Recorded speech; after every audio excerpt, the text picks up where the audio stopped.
Bonjour les enfants, j'espère que vous êtes installés confortablement, prêts à écouter l'histoire incroyable de Poppy, Couleur et le popotin fusée. Cette histoire est une des nombreuses histoires créées par Créapolia. Visitez notre site web ou notre chaîne YouTube pour découvrir plein d'autres aventures à écouter.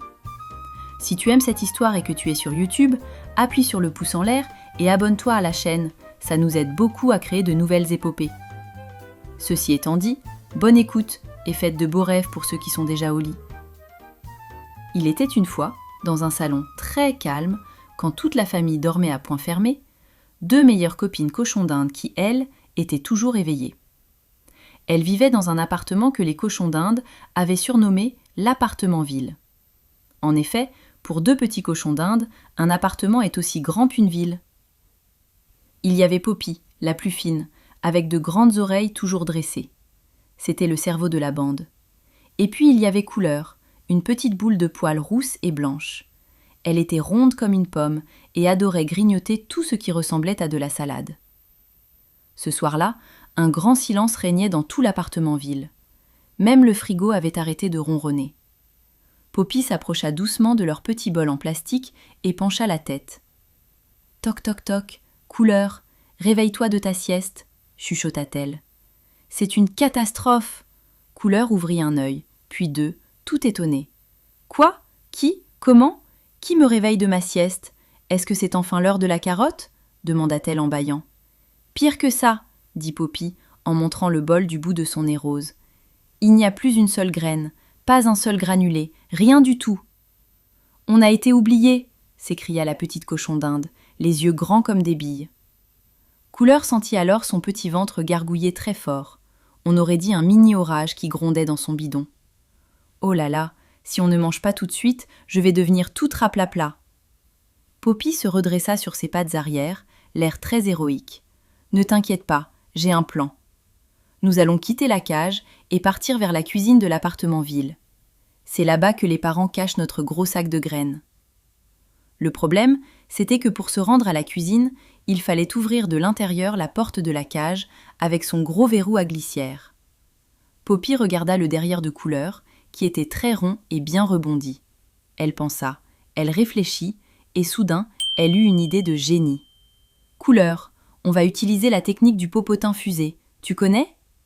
Je te fais tourner très vite et je te lance contre le verrou. Ton derrière est tellement moelleux que ça va faire sauter la porte. » Couleur n'était pas très convaincue. « Poppy, tu es sûre que mon popotin est d'accord ?» Mais Poppy l'attrapait déjà par les pattes avant. « Accroche-toi bien, ma Couleur, en route vers la cuisine. » Poppy fit tourner Couleur avec force. 1 tour, 2 tours, 3 tours, et ziou ! Elle lâcha tout, et Couleur s'envola comme une fusée. Elle percuta le verrou de plein fouet. Son derrière rebondit joyeusement contre la grille. Le verrou glissa d'un coup, et la porte s'ouvrit en grand. Les deux aventurières sortèrent de la cage en direction du salon, et Couleur ronchonnait un peu, car son popotin lui faisait quand même un peu mal. Mais elles étaient enfin libres et partaient en route vers la cuisine. Couleur leva les yeux et dit « Poppy, c'est immense dehors, tout est tellement grand. »« Ne t'inquiète pas, nous allons y arriver, ma Couleur. Notre mission est noble et nos estomacs sont vides, alors on n'a pas le choix. » Elles entreprirent leurs recherches par le couloir de l'appartement, qui ressemblait à un long tunnel sombre et froid. Le carrelage gelait sous leurs petites pattes. Les ombres des meubles formaient des silhouettes inquiétantes sur les murs. Tic, tic, tic, tic, tic, tic, faisaient leurs coussinets sur le sol glacé. Soudain, Poppy s'arrêta net. « Attention, regarde !» Devant elle se dressait une forme énorme et poilue. C'était la vieille pantoufle de papa, et elle sentait le vieux fromage. Poppy prit son élan et sauta par-dessus d'un coup. Hop là ! Couleur essaya de sauter aussi, mais ses petites pattes ne la portèrent pas assez haut, et elle resta coincée dans la pantoufle puante. « À l'aide ! Je suis prisonnière du monstre moumoute qui sent mauvais !»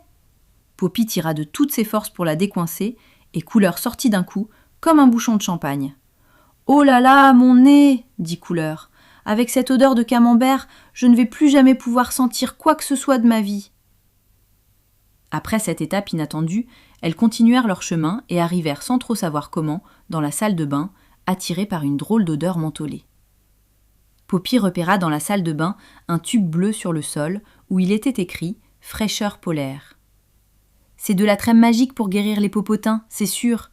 Couleur, c'est parfait pour toi. Avec ça, tu n'auras plus mal », s'exclama Poppy, très fière de sa découverte. Elle appuya de toutes ses forces sur le tube. Une noisette de pâte bleue tomba pile sur le popotin de Couleur. Soudain, ses moustaches se mirent à frémir. « Au secours, ça pique, ça brûle, hurla-t-elle. Elle se mit à courir en faisant des petits bonds de côté. « Poppy, tu es un cerveau en carton. Ce n'est pas de la crème, c'est de la pâte pour les dents. »« Aïe, ouille, vite, il faut m'enlever cette méchante pâte !» Les deux amies grimpèrent sur le lavabo et ouvrirent le robinet pour nettoyer les fesses de Couleur. « Ah, ça va mieux !» souffla Couleur soulagée. Après cette mésaventure, elles repartirent à la recherche de la cuisine. Nos deux copines revinrent sur leurs pas et décidèrent de prendre la première porte de droite. Couleur utilisa son petit nez magique et renifla l'air. La pantoufle au fromage n'avait finalement pas altéré son odorat. « Poppy, tu sens cette bonne odeur de pain grillé et de biscuits au chocolat ? C'est sûr, la cuisine est bien derrière cette porte. Allons-y. » Les deux amies poussèrent la porte pour rentrer dans la fameuse cuisine. Sniff, je sens, sniff, je sens, je sens le maïs, je sens l'orge. Nos croquettes sont là-haut, dans le tiroir. Mais comment on va faire pour atteindre notre trésor ? C'est trop haut. Poppy répondit, comme toujours, « Fais-moi confiance, j'ai un plan. » Elle grimpa sur le dos de Couleur pour atteindre la poignée. « Encore un peu, » fit Poppy en tirant de toutes ses forces avec ses dents. Le tiroir s'ouvrit et une pluie de graines dorées tomba sur le sol. C'était un véritable festin. Soudain, une petite souris grise apparut derrière une boîte de biscuits, les joues déjà pleines. « Hé, les copines, c'est mon coin ici !» dit la souris en rigolant. « Il y en a assez pour tout le monde, hein, madame la souris !» répondit Poppy. La souris les regarda manger avec admiration. « Eh ben, pour des cochons d'Inde, vous mangez vraiment comme des cochons !» gloussa-t-elle. Elles mangèrent toutes les trois, les joues pleines de graines. Leurs petits ventres devenaient de plus en plus ronds et chauds. Soudain, un bruit de clé dans la serrure, puis des pas lourds dans l'entrée et des voix qui se rapprochaient. « Les parents sont là! Panique dans la cuisine !» couina Poppy. La petite souris fila dans son trou en un éclair. « Bonne chance, les amis !» lança-t-elle avant de disparaître. Elles devaient rentrer très vite avant d'être découvertes, mais avec leur ventre plein, elles n'arrivaient plus à courir. Elles roulaient presque sur le carrelage, comme deux petits ballons bien ronds. Poppy poussa Couleur par les fesses et elles traversèrent le couloir à toute vitesse. Enfin, elles arrivèrent devant la cage. Poppy fit la courte échelle à Couleur, qui se hissa à l'intérieur. Puis Couleur tira Poppy par les pattes. Elles refermèrent la porte.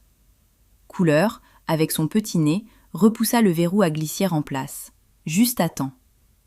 La lumière s'alluma et la famille entra dans la pièce. « Oh, regardez nos petits chouchous, ils sont restés tout sages !» dit le papa en les caressant doucement. « Oh mince, leur bol de croquettes est vide, ils doivent mourir de faim, les pauvres. » La maman apporta 2 énormes feuilles de salade bien vertes et croquantes. Couleur regarda son gros ventre tout rond, puis elle regarda la salade. Elle fit un petit clin d'œil malicieux à Poppy. « Tu crois qu'on a encore de la place ?» murmura-t-elle tout bas. Poppy croqua dans la feuille avec un grand sourire. « Pour la salade, il y a toujours une place secrète dans l'estomac. » Les deux aventurières s'endormirent l'une contre l'autre, bien au chaud dans leur foin tout doux. Elles avaient le ventre plein, le popotin qui sentait la menthe et le cœur tout joyeux. Voilà les enfants, l'histoire de Poppy et Couleur est terminée. J'espère qu'elle vous a plu. Cette histoire a été créée par un papa pour ses enfants qui, comme toi, adorent les aventures. Rejoins-nous sur Créapolia, le site web ou la chaîne YouTube pour continuer à faire travailler ton imaginaire. À bientôt!